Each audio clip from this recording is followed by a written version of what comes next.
The views and opinions of the host and guests are their own and do not necessarily reflect the position of the management and staff of Guardian Network.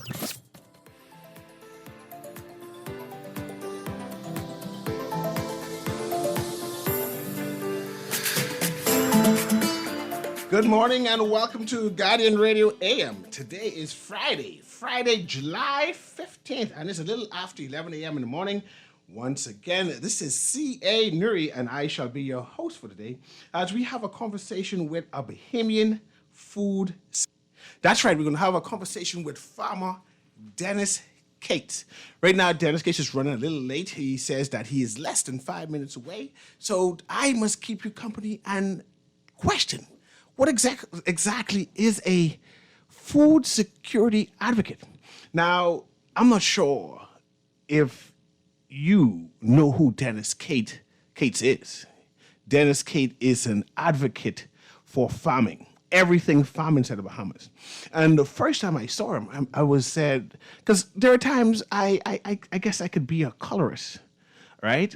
Because I was not familiar with any white farmers. Because I know, mind you, let me correct that. I am aware of white farmers on Eleuthera. I'm aware of white farmers on Abaco, right? But to see a person in New Providence that is active in the life of being a farmer, I was impressed. I was amazed. I was saying, hey, man, I need to know him. Like, why would you choose farming? Then they had a narrative that he was a farmer or is a farmer. His father was a farmer, and his daddy was a farmer. And I said, man, you're a farmer like 3-4 generations in. You live this life, and that's what I'm going to have a conversation on. I'm going to have a conversation on how important is farming in the Bahamas. What are the frustrations that he's having? Farming, particularly in New Providence. What additional support do farmers in the Bahamas need to have, right? And what suggestions can he give to improve farming? I'm hoping to have him on as a reoccurring guest, just so I can understand food security in the Bahamas, what he's doing to ensure that we have food security in the Bahamas, and generally his opinions generally across the board. So what I'm going to do first, as he makes his way here, I'm going to take my break early. Producer, I'm going to take my break early so I can allow him to come in studio so I can get his narrative as to how he got into farming, and then I could push some tough questions to him. So this is Guardian Radio AM. Again, my name is C.A. Newry, and we talking food today. Farming, pumpkin, banana, peas and corn. We'll be right back after this brief break.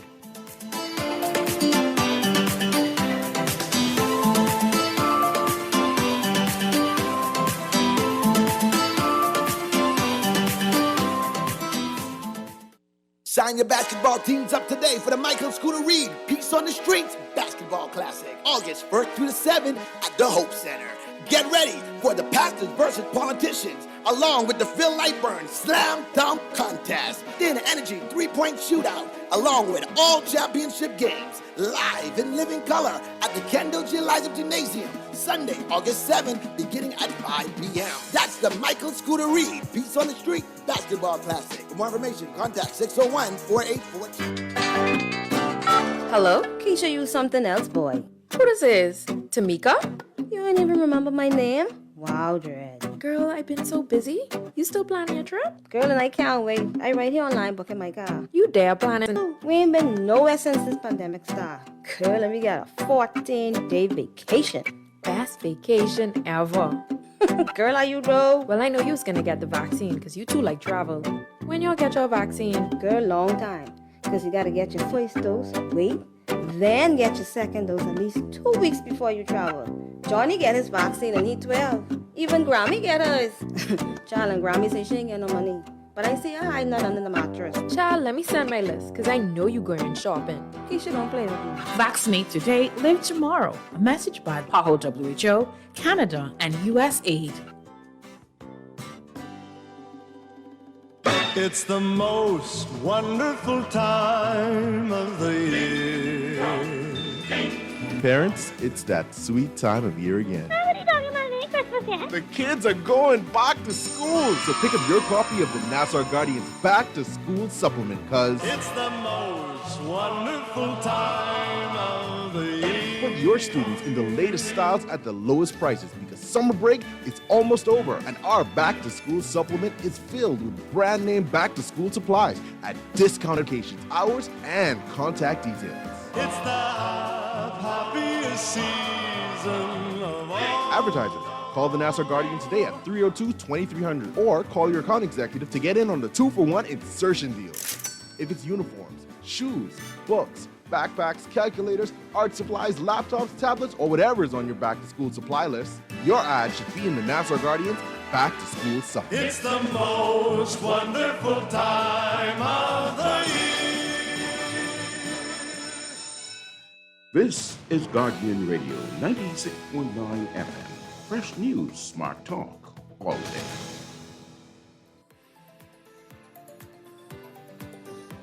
And welcome back to Guardian Radio AM. This is CA Newry. And as I wait for Dennis Cates, Farmer Dennis Cates, who said he's passing Government High School now, should be parked in Guardian parking lot any minute, I am remembering a stance my history teacher, Miss Burgess, said that the Bahamas may never have food security in the Bahamas because of competitive and comparative advantage. And I'm trying to read these definitions, right? And to remember and be reminded of what they mean, right? I think competitive advantage means that you can still grow pumpkin. However, you can grow pumpkin cheaper than another person. So you have a competitive advantage. I think that's what competitive advantage is. And if any economics major there want to give me the better definition, you can always text me back that.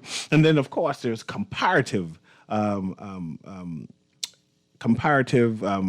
advantage, where that even though you are doing it, right, there are other countries who do it better.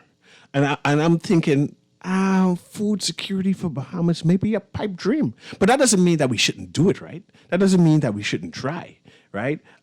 Surely we can grow peas, right? Surely we can grow enough watermelon to sustain the entire Bahamas. Surely we can grow pineapple, right? And then I think of pineapple. Why pineapples costing $12 for one? And I can import a pineapple from the United States dole for $3 and $4. Clearly something's wrong with that. But I have a text here. And I see Kate's walking in right now, which is good, which says, great show, Newry.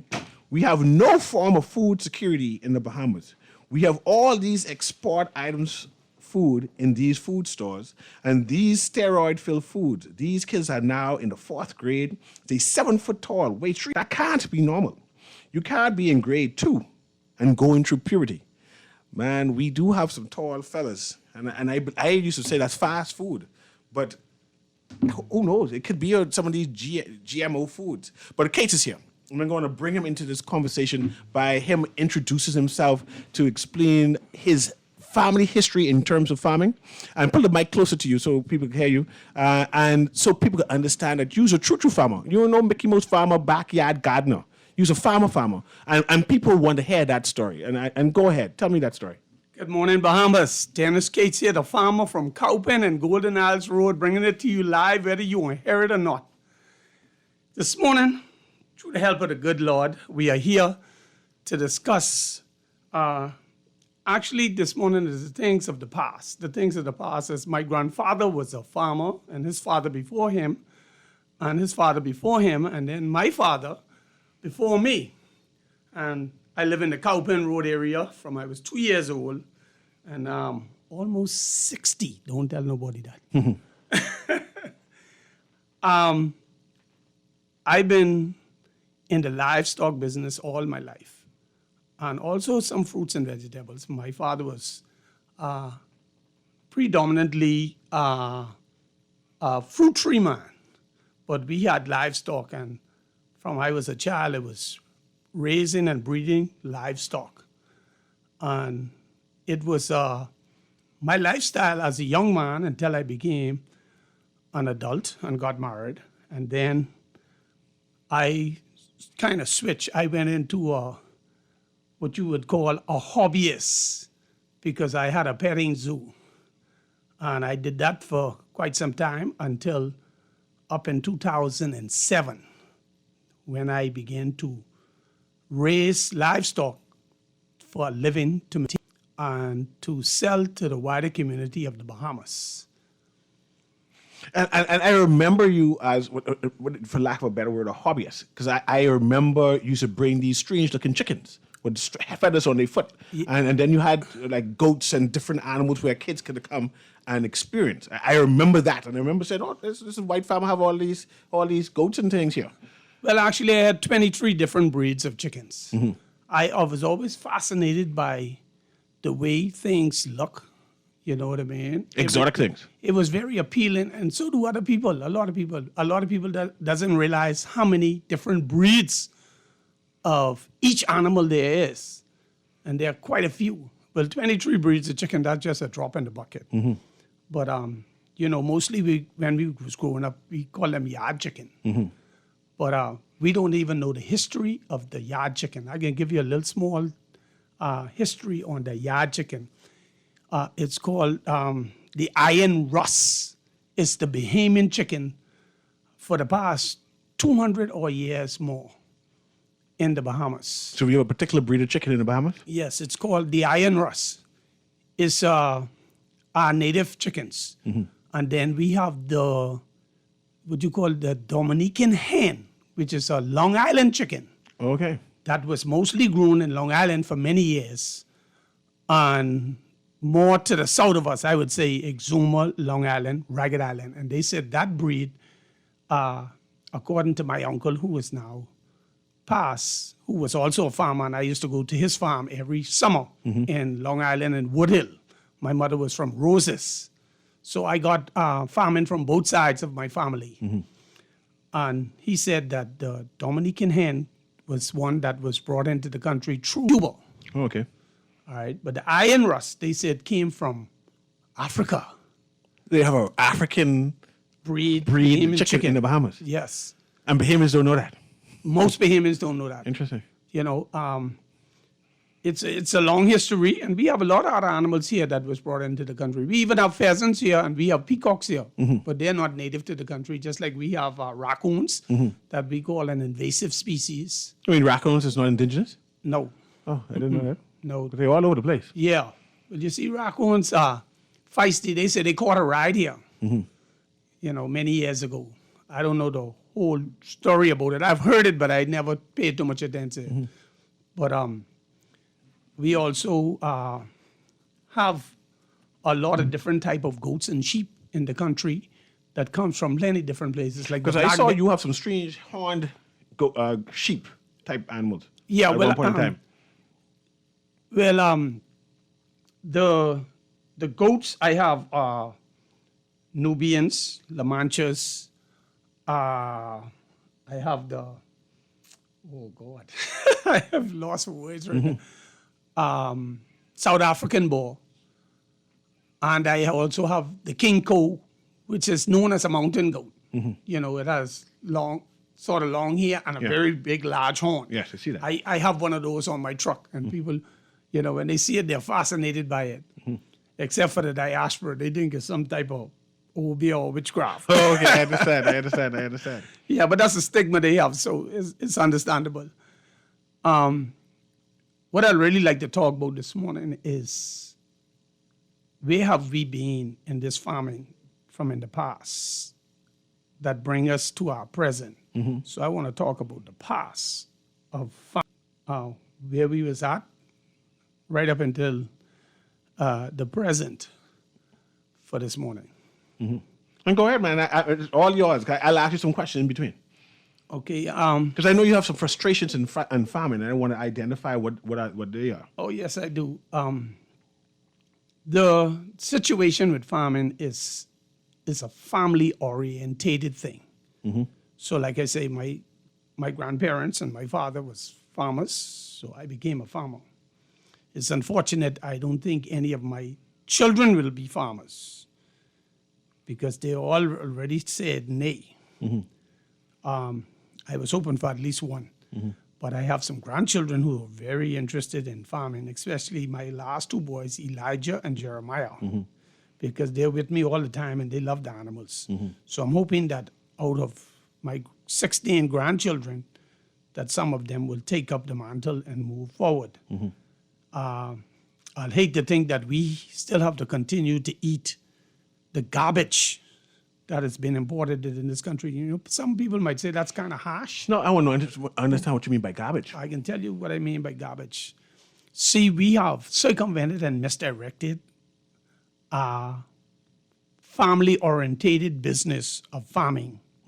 Now, there's two sides to this story. You know, it really actually is three sides, because if you pick up this phone, it have three sides. If you pick up a coin, it have three sides.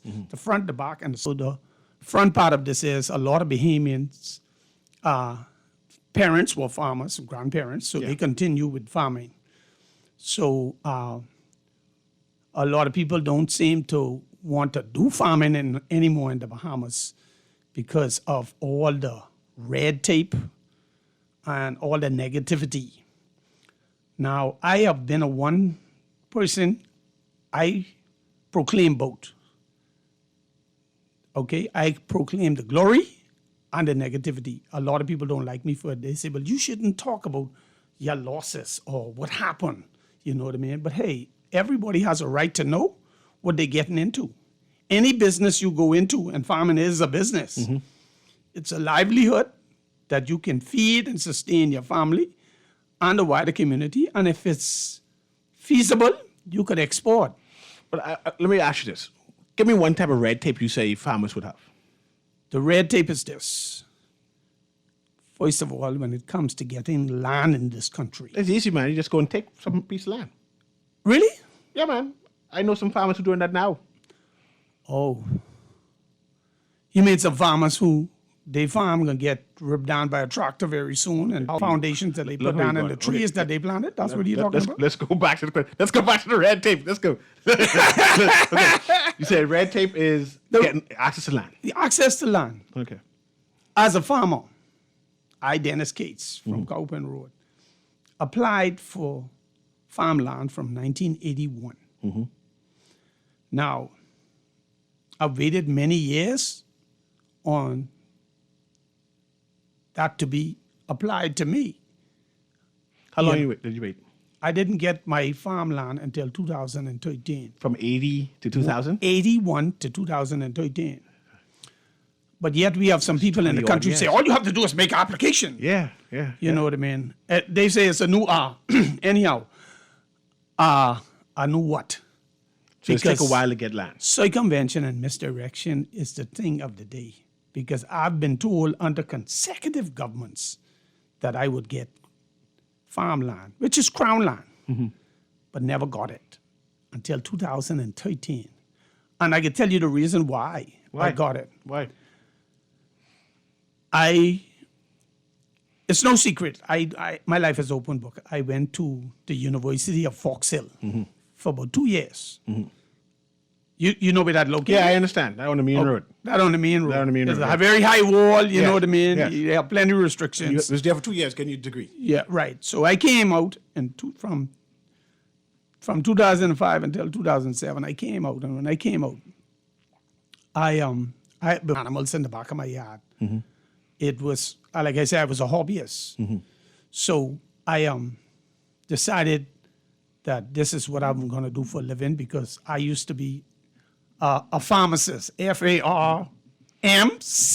I may have to play that song. No, go ahead. I understand. Okay, so here it is. This is where I'm at. And I started to ascertain all my animals back. And I'm doing this for a living now. And I'm getting complaints from my new neighbors who are actually not citizens of the country. This is when you was living in Fox Hill? Or you was in Cowpen by now? No, in Cowpen. Since I came out of Fox Hill, and I started to put my farm back together, got all my animals back together. Your neighbors, them? My neighbors, who are actually not citizens of this country, their offspring, some of them citizens by way Birth, of yes. naturalization. And they tell me, I can't do this. So I'm like, what? I can't do what? So the last time I checked, this was a farm. This farmland, this area, the whole area. Yeah, the whole area is farm. Besides, Yeah, this yeah. is a registered farm, Kate's farm. It was my father's farm, and then it became my farm. Okay? And it was registered as a farm for many, many years. So here it is. I did done going to renew my license and my farm registration. And I'm into about a year of doing what I do. And the complaints start to come into the Ministry of Agriculture, the Ministry of Health, and even the Ministry of Works, because somebody called me from the Ministry of Works and tell me, say, this is no longer a farming community. I asked them, they need to show me that in writing. The Ministry of Works call you and tell you, Yeah, you're in a farming community, but it's no longer dubbed a farming community. Yeah. In Cowpen Road. right. So I take the time to go, because when I first came from the university, I went there and put in an application again. This would have made 1,550 applications from 1981 up until 2007. Well, from 2007 to 2013, the ministry was trying to stop me from farming. The ministry is trying to block a farmer. From farming on his farm. Which ministry? This is Ministry of Agriculture, who's promote farming. Right. Blocking a farm. See, You understand me? And they tell me I got to move. You understand me? So I say I have to move. I have to move because of the circumvention and misdirection of the diaspora build their houses against my wall that you can't even squeeze between my wall and the house. And their boxing is sitting on my fence. Where was the Ministry of Works then? You understand me? Where was the Ministry of Agriculture then? Where's the Ministry of Health? Because the garbage is piled up as high as my wall and they burning fire on my wall. You understand me? So now they getting, so I said, if you want me to move, you have to provide me with the land. Well, it took from 2007 to 2013. That's how many years? So that's how you get a land swap. 6 years. Now I ain't get no land swap. I was allocated 5 acres. Now watch here. This the red tape now. Okay. The minister allocate 5 acres. And the land unit chop it in half and give me 2.5 and give the other 2.5 to a gentleman who claimed he's a farmer, but he wanted to build houses. And he immediately started to excavate that 2.5 acres. Because if you look at the 2.5 that I own and look at the 2.5 that he was in possession of, it's flat as this floor. He took out all the soil and sell it. All right, another one down the hill from me, dig 30 feet below the hill level and 6 feet below the road level and sold all the soil out of that. Okay? And both of these people claim to be farmers. But I got the 2.5 acres and it disrupted my petting zoo. The children from the schools were coming and they were being educated on all these different type of animals and they was loving it. I had private schools and government schools alike I know coming. you has been having a petting zoo. You understand me? Things were good. I were making money and I didn't have to worry about stealing. I didn't have to worry about dogs killing my animals. You understand me? So subsequently now I get the 2.5 acres. Very appreciative of it. But I got about 500 goats and 100 and something sheep. And they want me to move. Besides another 1,000 or so or 2,000 animals, they want me to move to this new location. So I had to sell off over 200 sheep and goat in order to make provisions to move to my new location, which set me back.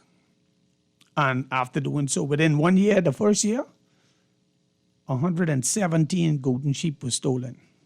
The real owners come and take them. Just take it from you. Yeah. They took $300 and $400 and $500 goats and sheep and sold them for $50. My God.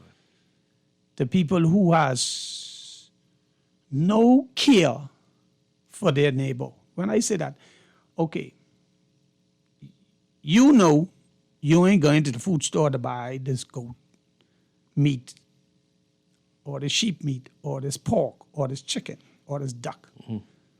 You understand me? You're not going to the farmer's farm and paying him upfront the value of what his animal is worth. But somebody comes to you and say, hey, I got one, go there, man. You know what I mean? Just give me something, man. Give me one little 50. But this is a $300 animal. You could tell me you don't know what you're doing. And this is why I say we need a policing unit within the farming industry. I've heard and I've seen on TV a number of farmers complaining that their animals are being stolen in the middle of the night. Their chickens, in particular, being stolen in the night, right? From whoever. How can we as citizens, how can the government assist in that? What should be happening in order to protect farmers from that? Well, like I say, we need a police unit. Just for farming? Yeah, we have a unit for rape. We have a unit for robbery. We got a unit for forgery. You understand me? We got a gun unit. We got a drug unit. But watch this. You mean to tell me every citizen in this country, in fact, every human being on the face of the earth, most of them, when they get up, wash their face and brush their teeth if they do, or praise God, whether they do or they don't. The next thing they do is they put some food in their mouth. Yes or no? I agree. Go ahead. All right. So you could tell me now, we putting food in our mouth, but somebody has to farm that food. So if there's no farms, there's no food. And if the food is being affected by theft, especially when it comes to livestock, you got theft and you got dog killings. Yeah. You understand me? And when you have people in the ministry saying, well, whose problem is that? So flippantly dismissive. Pardon me? They're flippantly dismissive of your issues. Oh, yeah. As far as they're concerned, that's your problem. That's not an issue for the Ministry of Agriculture. And that's not an issue for the police. And let me tell you why I say that. I had 60 complaints alone at Carmichael Road Police Station for one individual for stealing my livestock. So you knew who the individual is? Yes. And you reported to the police who the individual is? Yes, but the police said there's nothing they can do. I have a caller who wants to speak to you, right? And the other day I had some persons in charge of training and gun training. And I know it's against the law for farmers to have firearms to protect their property, right? But how do you feel knowing that you can't have the support of the police to protect your own stock, your own livestock? Well, I feel helpless. In fact, I'm to the point now I'm about to throw in the towel. Well, don't say that, man. No, well, actually, I've been saying that for years, but guess what? Because I'm so dedicated and motivated to feeding Bahamians, and I talk about feed Bahamians healthy, not the garbage that we import. Healthy feeding in the country. You understand me? And it hurts my heart because this is my love and my passion. I understand. If you don't have a love and a passion, be an industrial farmer. Okay. But let me take this call because I want to get people to engage with us. Go ahead, caller. Thanks for holding. Good morning, Mr. Ms. Glory. How you doing? I'm doing well. Go ahead. Mr. Cates. Oh, Cates, put on your earplugs. They're talking. Oh, sorry, because I didn't hear nothing just now. Yeah, no problem. Tell me if you can hear them. Go ahead again, Sparky. Can you hear us? Mr. Cates. Yes, sir. Sparky. Hey, what's up, my brother? Right here. I know me and you are a little row once in a while, but let me tell you something. They don't understand, Mr. Cates, what you're talking about, you know. I can prove to you they don't understand because, you know, I older than you, and I've been trying to get land and talking about land and getting land, farmland on this radio till talk show host got tired of me. I've been trying to get land, Mr. Cates, from Mr. Pillin was there. I've been through every prime minister right up to Mr. Minnis. Mr. Cates. Yes, hello? sir. Go ahead, Sparky. We listening. Right, Mr. Cates, right now in my hand, I am holding my papers, Mr. Cates. I finally get some land. Mr. Cates, I just get 2 acres off of Glaston Road. You know by with a little bar when you turn off of Carmichael into Gladstone? Yes, sir. You know with a little bar there? Yes, sir. You know the track of land going down by the lampposts? Yes, sir. Going down to the back there. I know exactly what you're talking Now, about. guess what now? I got my papers in my hand. I'm looking at it. I can read it off to you because you know what I'm talking about. I finally got land on September the 15th last year. You understand what I'm saying? Right. Now, look here. They promised me that they would put I'm looking at it now, a 100-foot through road to get to the land. There at my 2 things and Pink showed me my 2 acres. It was supposed to be an access road to get to there so I could start. And after that, they said they was going to clear it down or initially, and then my responsibility is then now for me to fence it in, protect my land, and start my farm. That was supposed to be done by November the 30th last year. So you said they promised you that? That's what they sitting in the office while we were signing. That's what the people was telling us they was going to do. So they give you that in writing? Now you see what I'm saying? But now the thing is, that's what I'm saying, Mr. Newry. The thing is, that portion of it hasn't been done. But at least the access road to get to the property from Gladstone Road is not there. They got all kind of truck people going on there throwing all kind of Frigidaire stoves, cars, and everything down the back there. You can't get to the property to even start clearing it, even if you want to clear it yourself. Because you got a hardware store blocking you. Not only that, yeah, selling old second-hand stoves and refrigeration and everything all over the place. Nobody watching that, but that's government land. And people doing that, like you say, you need a police unit to lock up these people. One time, I caught some people dropping stuff. I took a copy of a picture of the license and took it to the police station, showed them the picture, and reported the fellow number and everything. I don't believe nothing was ever done. No. But that's what we're going through. And you know what I believe too, Mr. Gates? These people we call leaders, I'm not saying which party or whatever it is, but they don't want the import of food to stop coming to these big-time hardware and food stores because they are shareholders in these food stores. And if we start growing the food for people to eat and buy it from us, but they're getting money when we go to these big food stores to buy from fruits and vegetables, what they import, because they are shareholders in these businesses. You get where I'm coming from? Yes, sir. Thank you very much. Shareholders in the business. If they have to buy from me and you, they ain't giving them no discount. I agree. And let me put another question to Farmer Cates. Farmer Cates, farming ain't sexy. When I think of farming, I don't think of no white Bahamian farming and putting his hands inside the dirt, right? I think of immigrants. I think of Haitian workers, right?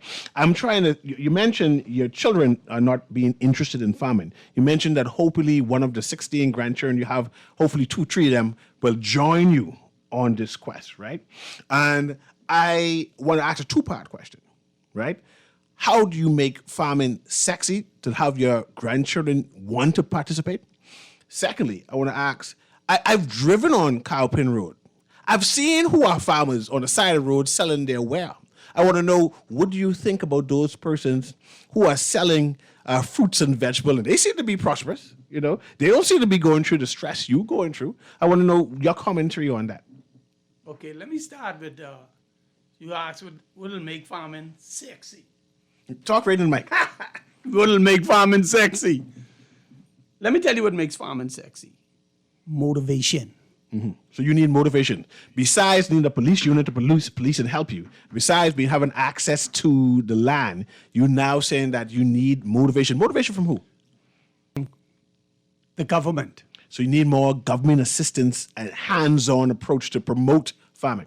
Okay, I said this last night in many chats, and over what I have 3 phones and over 2,000 people I send messages to every day. Some listen, some don't. I got some very people who listen very carefully to what I say because, you know, you got some critics out there. All right. So I motivate some people and people motivate me.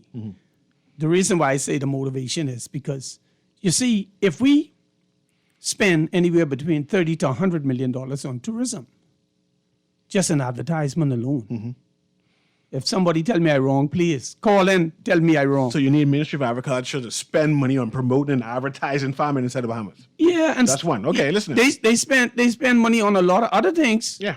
You understand me? Including employing a lot of people who should be farmers. And reason why I'm asking and pushing now, I'm trying to find solutions. Now you give me three different things. Now, first you say you need more access or easier access to land. You need the police have a division unit for just agriculture to help you police the area, use the land and whatever it is. And now you're saying you need motivation, the government to be committed to farming in terms of advertising, using promotional dollars, and making sure your products get to market. So I understand that. And now let's talk. Not only that, you need to plant seed into the farmer. Explain that. Okay, let me tell you why I say that. Like I say, 30 to 100 million you put in an advertisement. When they started Bombsy, how much they started Bombsy with? I don't know. 200 million. Now, if you want to motivate some farmers, at that time we had 2,000 farmers. Now we up to maybe 10,000 farmers. Because you got a lot of backyard farmers now. People are very conscious now, and people are conscious about what they put into their body. They want healthy stuff. They're looking for healthy stuff. I see the people every day. I talk to them every day. You understand me? So if the government could put 30 to 100 million into tourism advertisement alone, the tourism product, to sell the tourism product, to get people to come here. When I drive in the United States, I see billboards would say, "Welcome to the Bahamas." You understand me? And all different signs, not just one type. So these things cost money. They cost millions of dollars to do. Okay? But you could tell me you don't have millions of dollars to invest in your farmers. I see. First of all, you don't want to give us the land. And if you give land, you want to give it to family, friends, and lovers, and foreigners. Then we have another problem because we have these same people you're talking about who are on the side of the road. They living on our farms. Some of them are farming our farms. The majority of them living on the farms. They're living on the farm. The farms were given to farmers, but they were overtaken by the diaspora. And they build lone houses so they can invite more of their family members to come and live on these farms with them. So that's a problem. So the farm ain't a farm no more. It's a shanty town. Okay? And they acres, hundreds of acres that the people are using that should be farming. Because the farmers who had these land already give up these land, but the government never did nothing about it. They allow the people to continue to be there on land that don't belong to them. I want to explore that. I can't let you just say that, right? But I have a caller here. But I come right back to that point you just said, because I can't let you get away with that. Please put that caller through so I can ask Kate, what are you talking about just now? Go ahead, caller. I want you to ask Kate a question, but I'm putting a question back to him. You just say something would vex me. Go ahead. Hey, Newry, how you doing? I'm doing well. Brother Gates, how you doing, man? I'm blessed and highly favored in you. Yeah, man. Newry, I always like to try and keep things in context here. And I'll do my best to do so, okay? I've been hearing the plights of farmers. We've been hearing the plights of even those who are involved in husbandry. Husbandry, I think that's how they pronounce it. Yes, sir. Okay, and it's really sad to know that, here it is. I think from what Mr. Case is saying, we have to be very intentional in food security. In fact, as it relates to food security and everything, we have to be very intentional because, first and foremost, our land mass here in the Bahamas is very fertile in growing many crops and everything. So, I know the average cry has always been for those who will grow fruits and vegetables, is that when the season is bountiful or plentiful, the importation of the same things that they're growing on their farms is still continuing, which means that they don't have, that the local farmer who has to spend all kind of money to get these farms going, to get all the products necessary and everything, they're put at a disadvantage because they cannot really get their wares sold in the manner and at the rate that they would like to see them grown and sold. Most definitely. And then finally, as far as the husbandry side of it, and I have family in Long Island. I can tell you, to see that Long Island basically, and I'm only pointing this out because it's a known fact. Long Island is really known for sheep, goat, hog, and so on and so forth. And to see that when you talk about continuing the trade in terms of getting the children involved into continuing the dynasty, if I could put it like that, is because when they look at the heartache the blood, sweat, and tears that a lot of these farmers and these persons in husbandry have to go through just to get their wares to market. And then once they get here into Nassau, to go into Port-of-Ski, produce exchange to rotten down and everything, where's the return on their money? You know, and then the kids on the back end seeing these struggles, they're now asking themselves, why would I want to get involved in this when I see the blood, sweat, and tears, and the tears in particular of these persons, the parents, have to go through to get their stuff here. Absolutely. So there has to be a dynamic change in how our government, the subsidies that these farmers need, that these persons in husbandry need, there has to be something really tangible to get them inspired to keep this thing going. Because our fruits and vegetables are far superior than many of these products that they import into this country. Far superior, you put in it lightly.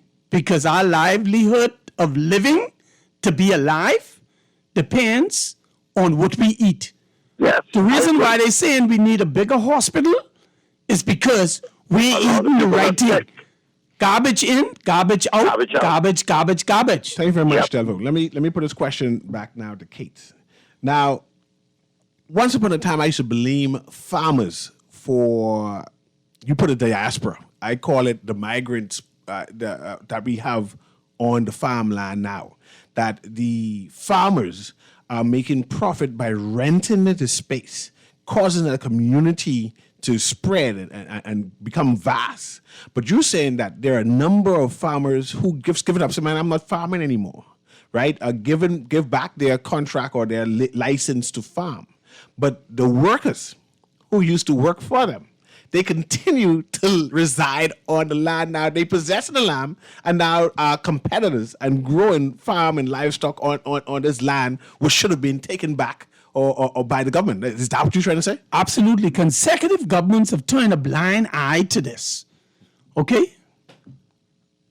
Turned a blind eye to this. Let me tell you something, and this is what is so hateful, because from 2 years old, I grew up in the Cowpen Road. Mm-hmm. I've been in Cowpen Road on the lot that I am, that my father got, okay, which is hardship land, okay? That's because we lost everything in Cowpen Road East, all right? Now, let me tell you something. Not all, some. You had some people who allow these people to build these houses, but it's just a handful in comparison to the people who just walked away or died. And these people build these houses and continue to build their houses. Because what they do is they invite more of their families and friends to come from their country to live here. It's a community. It's a developing. Right. It's a nation within the nation. You understand me? But Case, I have another call and we're running out of time, and I want to invite you back. I already started inviting you back because we ain't talking about a lot of things. I haven't even scratched the surface. That's what I mean. But caller, pass the caller through producer. Let me see what they're saying. Go ahead, caller. Mr. Newry, how you doing? And Mr. Cates, how you doing? C. Allen Johnson.